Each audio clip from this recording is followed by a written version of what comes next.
Mr. Bimby Aquino Yap, abay totoo nga ang mga chika no, na parang iniba niya yung trajectory ng kanyang pamilya na mas pinili niya ang landasin kasama ito pong si Raisa May kesa sundan ang yapak ng ilang Aquino legacy. So yun ang ating pag-uusapan maya-maya. Before that, if you haven't showbiz updates, ito na ang kwento ng Aquino family at ang trajectory ni Bimby Aquino Yap.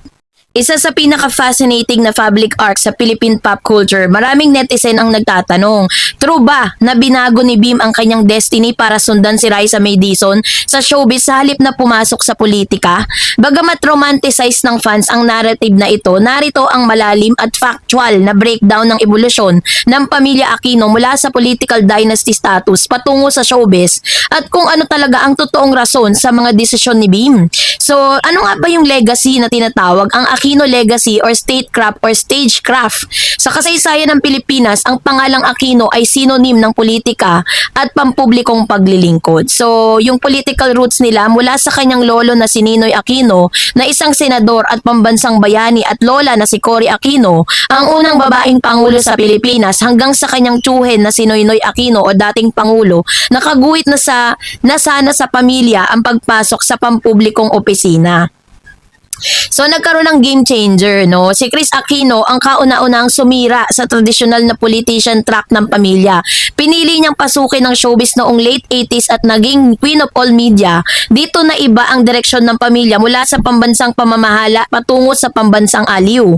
So dahil dito, si Bim naman po yung nagpatuloy doon po sa nasimulan ni Chris, no? Bimby's Choice, politika versus showbiz. Kahit na may natural na pressure expectation mula sa publiko na baka may magpatuloy ng political legacy ng kanilang pamilya, maagang ipinakitang mas nangingibabaw kay Bimby ang kanyang interest sa media at entertainment. So sa kanilang political lineage na si Ninoy, Cory, si Pinoy, diba? Sa kanilang modern entertainment music career, si Bimby Aquino sa kanyang child stardom over public office. Bata pa lang si Bim, lumalabas na siya sa mga blockbuster movies at talk shows kasama ang kanyang ina. Ang kanyang kapaligiran ay hindi pulong ng mga politiko, 'di ba? Kundi mga camera, studio lights, at script, personal passion, and ABS-CBN Music 5 bot. Ang kanyang kamakailang paghahanda sa ilalim ng ABS-CBN Music para sa kanilang vocal training at recording career ay manilaw na patunay na ang kanyang mga hakbang sa showbiz ay sarili niyang kagustuhan at career goals. Hindi lang basta aksidente or pilit, no? Ang Raisa May factor or rom-com trope versus reality. Yung angle/narrative and fan social media theory, yung reality check. Iniwan niya, no, yung kanyang ang politika para kay Raisa. The ultimate romantic sacrifice, parang plot ng K-drama kung saan tinalikuran ang pamilyang may kapangyarihan para sa pag-ibig. Pure fan fiction. Si Bimby ay maagang pumasok sa showbiz noong bata pa siya bago pa man siya makilala at maging kaibigan ni Raisa. Bebe time and guesting sa Itbulaga, unspoken devotion. Ang pagpunta niya sa room ay patunay ng kanyang pag-uuna kay Raisa. Very authentic ang friendship and support. Organic at totoo ang closeness ng dalawa mula noong bata pa sila sa My Little Bossing at natural na sumusuporta si Bim sa kanilang mga kaibigan habang nag-a-adjust sa sarili niyang showbiz schedule. So ang verdict, hindi binago ni Bim ang kanyang destiny para sa isang tao lang, kundi pinalawak niya ang kanyang sariling landas hiwalay sa politika. Ang kanyang pagpili sa showbiz at musika ay evolusyon ng kanyang pamilya na sinisimulan ng kanyang inang si Chris. Ang kanyang mga sundo at dalaw moments kay Raisa May Dizon ay hindi dahilan ng kanyang pag-aartista, kundi ito'y magandang bunga ng kanyang pananatili sa industriya. Isa itong tapat na pagkakaibigan na patuloy na nagpapakilig at nagpapasaya sa netizen. Bagamat parehas silang nanggaling sa isang sikat na angkan, magkaiba ang strategy at aura ni na Chris at Bimby Aquino sa entertainment industry. So si Chris Aquino po ay tinaguri ang queen of all media. Ang kanyang branding ay nakatuos sa pagiging unfiltered, bold at ultra glamorous. Kilala siya sa kanyang iconic delivery, lifestyle supremacy at tapat na pagbabahagi ng kanyang personal at nabuhay sa telebisyon. Si Bimby Aquino naman, very soft-spoken, gent at modern Gen Z, mas grounded, calm at low-key ang kanyang pampublikong image.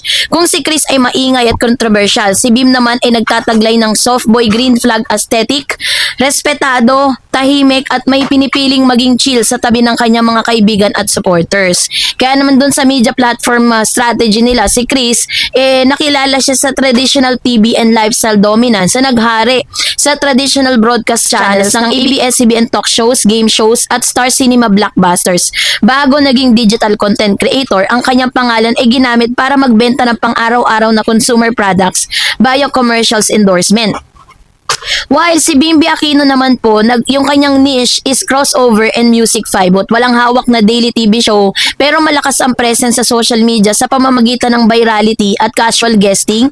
Ang kanyang career vibot sa ilalim ng ABS-CBN Music ay nagpapakita ng pagnanais na bubuo ng sarili niyang identity sa recording industry sa halip na sundan ang lifestyle talk show route ng ina. No? So kanyang relationship with the audience, si Chris Aquino ay may high energy intimacy at itinuturing ng publiko ang kanyang buhay na parang isang open book at tinatampukan ng showbiz drama at high passion. While si Bimbi Aquino naman po ay very relatable at wholesome. Minamahal siya ng publiko dahil sa kanyang pagiging maalaga gaya ng kanyang suporta kay Raisa May at sa kanyang pamilya at pagpapakita ng authenticity at off-cam. So, kaya naman 'di ba sinasabi dito na parang binago ni Bimbi yung kanyang legacy ng Aquino. Kasi ang mga Aquino ay nakilala po bilang mga politicians, pero si Bimbi at si Chris, iniba nila yung kanilang landas kasi sabi nga ni Bim sa kanyang interview with Mr. Ogie Diaz, na ang pagiging isang politicians ay ano po yan, calling yan. Hindi porket politicians po yung pamilya niya. Hindi porket mga talagang nasa posisyon yung mga pamilya ni Bim. Yun na po yung landas na kailangan niyang tahakin. Sabi niya, kung nararamdaman mong may calling ka for that, pwede mong i-push. Pero kung nararamdaman mo na ikaw talaga yung pang showbiz ang tatahakin mo, diba? Kasi parang iniba niya dahil sabi nga ni Chris Aquino, kapag nasa politics ka, kukunti lang yung kaibigan mo, diba?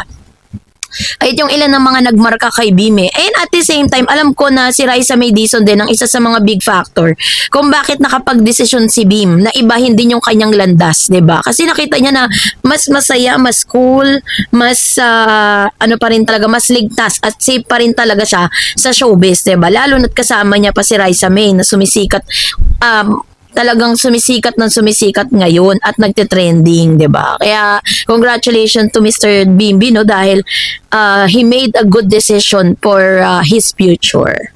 So, kayo po anong niyang saloobin patungkol dito, mag-comment kayo sa comment section. And that's it.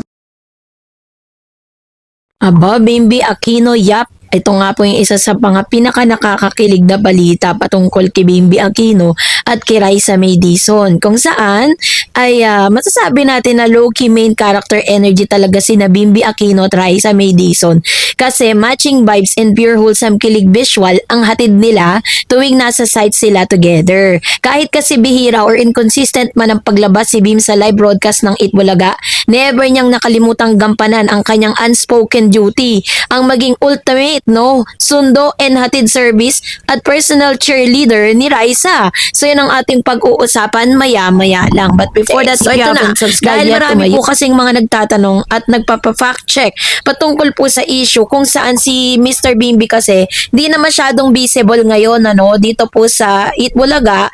At dahil po dito, hindi pa rin po magpapapigil si Raisa at si Bim na maghatid po ng kilig vibes sa lahat po ng kanilang mga supporters. Kasi meron pong mga kumakalat na at parang wildfire, pinag-uusapan po siya sa social media kung saan si Bimbi po may pasundo at hatid, protocol.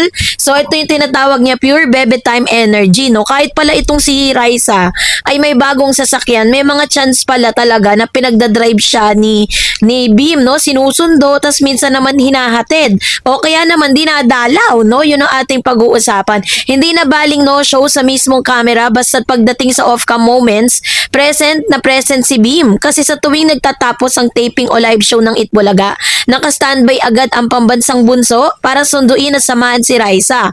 Ang ganitong moves ay nagbibigay ng sobrang main lead in rom-com narrative kung saan kahit busy ang schedule, ginagawa pa rin ang paraan para lang magka-time sa favorite person. Siyempre, sino ba yung favorite person ni Bimbi, 'di ba? Kaya naman yung soft boy aesthetics, ang subtle care of effort at ni Bimbi ay nagdudulot ng instant kilig sa netizen at fans. No forced exposure, just pure genuine bonding lang, The off-cam chemistry. Walang halong cloud cloud chasing dahil hindi man nakasali sa mismong segment ng show.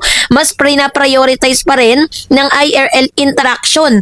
Yung netizens verdict total bebe time moments na nakaka-good vibes at nagbibigay ng comforting romantic comedy feels sa social media feeds. Bakit ganyan sila magpaiyak ng fans sa kilig, ano? Kung tutuusin lang. Kasi yung dynamics ng dalawa ay nagpapakita ng organic connection. Mula sa pagiging child star na sabay na lumaki sa publiko, may built-in comfortability na agad silang dalawa. Ang effort kasi ni Beam na regular na dumadalaw, di man regular pero may mga times na hindi siya napapanood ng live pero may pagdalaw, may pagtawag at may pagsundong nagaganap. Ang effort ni Beam na regular na dumadalaw, magstay sa backstage at magsilbing taga-sundo ni Raisa ay simpleng gesture pero may malaking impact sa fans na naghahanap ng wholesome at totoong closeness sa showbiz landscape ngayon. So masasabi talaga natin na slay talaga ang consistency pagdating sa pagpapahalaga sa tao. Kahit gaano ka-unpredictable ang TV appearances, steady at reliable pa rin si Beam pagdating sa pagiging number 1 fan at companion ni Raisa May. Yung mga kilos kasi ni Beam mula sa pagbisita sa backstage hanggang sa pagiging unofficial sundo service ni Raisa May Dizon, kahit hindi naman siya regular or live show, ay may malalim na social psychological implication yan. Hindi lang ito basta-basta hype, storybook dynamics ito ng Gen Z relationship ngayon. So sabi nga po ng kasabihan, di ba, that action speaks louder than screen time. Acts of service nga ang tawag dyan eh. Sa Gen Z love language, ang pinakamataas na uri ng effort ay yung tinatawag na act of service. Yung pagiging physical na presence at taga-sundo ay nagpapakita ng mas mahalaga ang personal bonding kaysa sa public clout or camera exposure. Ibig sabihin nito, prioridad niya ang kanyang personal connection sa tao kaysa sa obligasyon sa media. So, kung may magtatanong, bakit hindi po nakukuha na ng video, di ba? Ako pas gusto ko pa po talaga yung ganon. Although marami pong mga fans na naghahanap ng resibo sa ginagawa niya, pero minsan bigla na lang lumalabas sa mga statement nila eh. Katulad po ng biruan nila ni Miles, di ba? Na parang yung pagpapagupit nga ni Raisa, it's about the gusto daw ni Mom, 'di ba? Sino ba si Mom? Si Mom kasi si Miss Grace Aquino na tinatawag. Tapos may biruan pa sila noon, nandiyan na yung sundo mo. Parang ganon, 'di ba? Kaya po talagang masasabi natin na hindi man po nila ipinapakita yan, very low key lang sila. Na hindi kailangan kasi ng camera eh, parang para mapatunayan talaga na sincere ang isang tao, 'di ba? So kaya naman masasabi natin na ultimate low key lang talaga si Bima at saka si Raisa. Very green flag energy, ang pagiging consistent sa pagdalaw at paghatid ay nagpapakita ng defendability at emotional maturity. Sa culture ngayon kung saan uso ang ghosting at inconsistency, ang aksyon ni Beam ay tinuturing na ultimate green flag, 'di ba? Consistency over hype. Hindi kailangan naka-live camera para magpakita ng inaalagaan mo yung isang tao, mahal mo yung isang tao kasi usong-uso kasi yan ngayon, 'di ba? Parang para makuha mo yung loob ng mga tao, kailangan ipakita mo lahat yan sa social media. Pero hindi po 'yun ang direksyon na tinatahak ni Beam at saka ni Raisa. Kasi meron silang respect and care, no? Yung pag-aalala at pagsundo ay simbolo ng proteksyon at pagpapahalaga sa privacy at safety ng isa't isa. Kaya naman masasabi nating very soft boy, aesthetic at genuine connection na pinapakita na gesture na ito ng ship mula sa lumang showbiz love team formulas na madalas pilit o script patungo sa organic and authentic relationship. So, ibig sabihin, yung sweetness nila ay hindi dahil sa kontrata o para sa rating, kundi dahil sa tunay na closeness na nabuo sa pananatili nila sa industriya mula pa bata pa sila, 'di ba? And of course, syempre, they consider themselves as the safe space. Yung dynamic, yung pagdalaw sa workplace ng isa't isa ay nagpapahiwatig na itinuturing nilang safe space ang bawat isa sa gitna ng maingay at nakakapagod na mundo ng showbiz.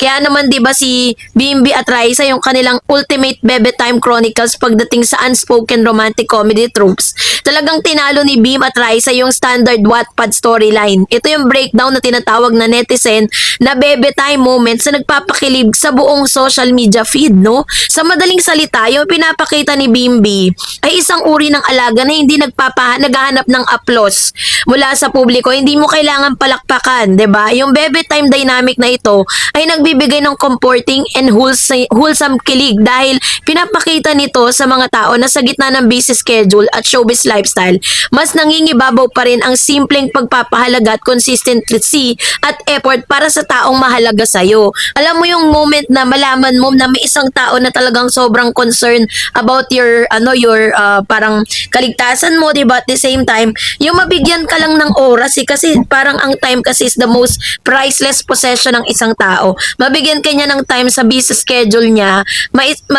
ma-prioritize ka niya despite of all the things na ginagawa niya outside the showbiz. At the same time, yung kanyang mga commitment sa showbiz is malaking bagay na po yun, di ba? Tapos merong taong nakakaalala sa'yo at nagbibigay ng effort and time. That's really an ultimate kilig talaga yun kilig factor talaga. At pag meron pong isang lalaking may effort sa'yo, alam mo na ang kasunod, di ba? Kaya naman yun yung ilan sa mga kaganapan, no? Hindi man natin sila nakikita ng live sa Itbulaga na magkasama, pero may mga behind the scene videos and photos or wala man silang mailabas sa ganun, maaaring yung mga kasama nila sa Itbulaga ang nagbubuking sa kanila. Sabi nga, ang isda ay nahuhuli sa bibig, 'di ba? Ganon yung nangyayari sa kanila. Kaya hindi man naman nakukuha na ng videos or hindi man po kailangan na expose yun ganon para sa clout. That's really part of being sincere, no? Sa kung ano man yung pinapakita ni Bim kay Raisa May Dizon. Kaya naman abang-abang pa tayo sa ilang mga updates patungkol kay Raisa at kay Bimby Aquino. So, kayo po, ano nyo sa loobin patungkol dito, mag-comment kayo sa comment section. And that's it for today. For more videos and updates, please don't forget to like and subscribe, and please don't forget to follow my new Facebook page, Eds TV. No, yun po yung aking bagong Facebook page kasi inaayos ko yung dati kong page. Thank you for watching, guys. God bless everyone. And that's it for today.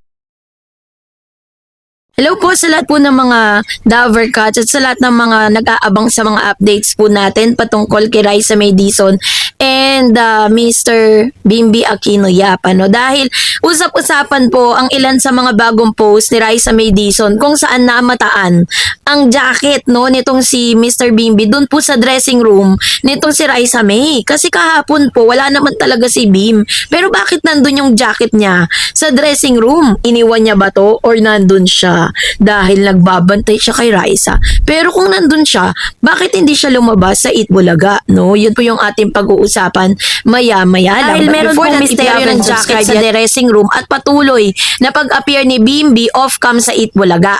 Pumasok na ng tinatawag na showbiz culture investigation level mula sa mga micro-interaction hanggang sa ilalim or sa lalim ng tinatawag na bebe time. So meron po or naritong ilan sa mga pinahaba at mas detalyadong breakdown, no, yung narrative, yung kanilang psychological cultural context ng jacket. So, meron po tayong napapanood sa screen kung saan si Miss Raisa May Dizon ay sumasayaw, nagti-TikTok siya. Maaring ito'y bago or pagkatapos ng kanila pong live show sa Itbulaga kahapon or the other day pa or taping ba kahapon or live, no, whatever it is. Pero ilang araw na rin kasi natin hindi namamataan tong si Bimby, no, dito po sa Itbulaga. Kaya naman marami na rin ang nagtatanong sa presence niya at sa mga susunod nating report pag-uusapan natin para malinawan po kayo.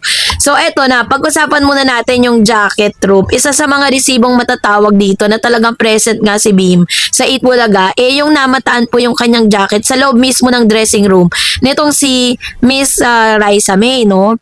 Sabi nga dito, yung pag-iwan ng personal item sa space ng ibang tao ay may malalim na emotional meaning. Hindi lang ito aksidente o simpleng paglimot sa gamit. Ito yung the soft ownership and cozy aesthetic. Ang pag-iwan ni Jack ng jacket na sa dressing room ni Raisa ay nagpapakita na ang space na yon ay safe zone para kay Bim. Iyon yung pinakaibig sabihin nun sa Gen Z context kasi tinatawag itong claiming the territory with zero aggression. Walang salita, walang Instagram post, pero nandoon yung resibo na nandun siya. Yung tinatawag na the comfort level or no boundaries zone. Hindi ka basta-basta mag-iiwan ng personal na belongings sa dressing room ng isang tao kung hindi kayo sobrang lalim ng pinagsamahan. Pinapatunayan nito na mataas ang level ng tiwala at pamilyar sa pagitan nilang dalawa. Kaya naman yung mga behind the scenes support, ang pagiging present sa backstage ng walang mic o camera exposure ay patuloy na ang layunin ni Bim ay maaaring support system at hindi para sa clout. No, bakit wala sa live broadcast pero nandun sa tape or venue. Maraming netizen at fans na nagtataka kung bakit nakikita ang mga bakas ni Bimbi sa TVJ Itbulaga Studio kahit wala siya sa mismong lineup ng araw na yon. May ilang malinaw na dahilan kung bakit nagaganap ang ganitong senaryo. Una, no schedule. Just pure effort lang ang pinapakita niya. Minsan ang mga host o guest ay may iba-ibang taping schedules o pwedeng nakalinyang standby lang. Pero para kay Bim, kahit walang kasiguraduhang maisalang sa live TV, ang mismong pagpunta sa venue ay reward na para sa kanya dahil naroon si Raisa at ang Daver Cats. Safe haven nga sa industry ang Itbulaga family ay nakakabit sa buhay ni Bimbi at ng kanyang pamilya mula pa noong bata siya. Kaya naman yung pagpunta niya doon kahit off-cam ay parang pagdalaw na rin sa sarili na parang pagdalaw sa sarili niyang extended family. Prioritizing person over production. Sa karaniwang showbiz setup, pumupunta lang ang mga artista sa studio kapag may call time. Ang pagpunta doon ng walang call time ay nagpapakita ng pambihirang dedikasyon sa relasyon, no? Kaya naman na talagang yung pinaka-vibe nito, yung matrix scenario niya, di ba? Ano ba yung phenomenon? Ano ibig sabihin ng Gen Z dating culture or real talk impact and netizen sentiment? Jacket left on the sofa, the soft tag and personal stamp. And of course, this is gonna be the signal na relax at home ang pakiramdam niya sa space ni Raisa. Kumbaga parang komportable siya doon, no, na maiwan kahit ano pang makita doon na bakas niya doon po sa nasabing dressing room. And syempre ito po yung nag-iwan ng kilig overload para sa fans dahil napaka-unfiltered at natural ng eksena. Off-cam waiting games nga eh. And yung kanyang act of service and quality time, no? Handang maghintay matapos ang buong live show para lang makasama ang tao. All ultimate green flag dynamics. Mas matimbang ang real time kaysa sa camera time. Yun yung kanyang pananaw dito. And of course, syempre po yung The Daver Cats Connection Family Approval Stage. Swak at tanggap ng buong production at co-host ang kanyang presensya. Nagbibigay ng wholesome, comforting at nostalgic feel sa mga viewers na nakasubaybay sa kanila mula bata pa. Kaya naman yung verdict sa Bebe Time movement, ang pagsasama at closeness sina Bimbi at Raisa May Dizon ay isang refreshing narrative sa kasalukuyan, no, sa kasalukuyang showbiz landscape. Sa panahon kung saan halos lahat ng tambalan ay minamarket para sa ratings, ang kanilang behind the scene energy ay nagpapatunay na mas may matamis na mga moments na hindi kailangang i-script. 'Di ba? May mga moments po sila na hindi nila kailangang kuhanan ng camera, na hindi kailangang i-post sa social media. May mga moments po sila na gusto nila i-private, 'di ba? Kaya nga sabi ko sa inyo, this is gonna be a low-key relationship. Kasi pangit din kasi na parang lahat i-expose mo sa camera, i-expose mo sa social media. Lalo-lalo na po, marami na rin po mga artista ngayon na mas pinipili nila na maging low-key yung kanilang relationship. Bakit kamo? Kasi kapag ang relasyon ng mga artista ay in-expose nila sa public, may mga gustong sumira. Diba? May mga naninira, may mga gusto nilang, may mga nag-evil eye, diba? May mga gumagawa ng mga kwento para pumasira yung relationship. Kapag naman nasira yung relationship, pagtatambalin naman, parang gusto naman magbalikan. Kaya talagang okay din yung ginagawa nilang pagiging low-key kasi at least, diba, di man natin nakikita ng personal or wala mang mga resibo na nagpapatunay sa katotohanan patungkol sa kanilang dalawa. Pero yung kanilang mga low-key efforts and low-key na mga ganap, masaya na tayo dun kasi it only shows that there is hope sa maybe. Kaya naman yung jacket sa dressing room ay simpleng piraso lamang ng tela yon. Pero sa mata ng publiko, isa itong malinaw na simbolo ng consistency, loyalty, at simpleng pagpapahalaga na hindi na kailangan pang ipagsigawan sa live camera. 'Di ba? Totoo naman na hindi niya po kailangan na si Bimbi kasi napaka-sincere and sa lahat ng kanyang mga pinapakita, sa lahat ng kanyang ginagawa, he make it a point that it was all not for the clout, no? Pero para sa kanyang sinseridad, no? Kaya naman mag-antay pa tayo ng ilang pa mga updates. And that's it for today. For more videos and updates, please don't forget to like and subscribe. And please don't forget to follow my Facebook page, Eds TV, no? Dahil inaayos natin yung ating dating Facebook page. So mag-follow po kayo doon para sa ating pong everyday updates. God bless everyone. And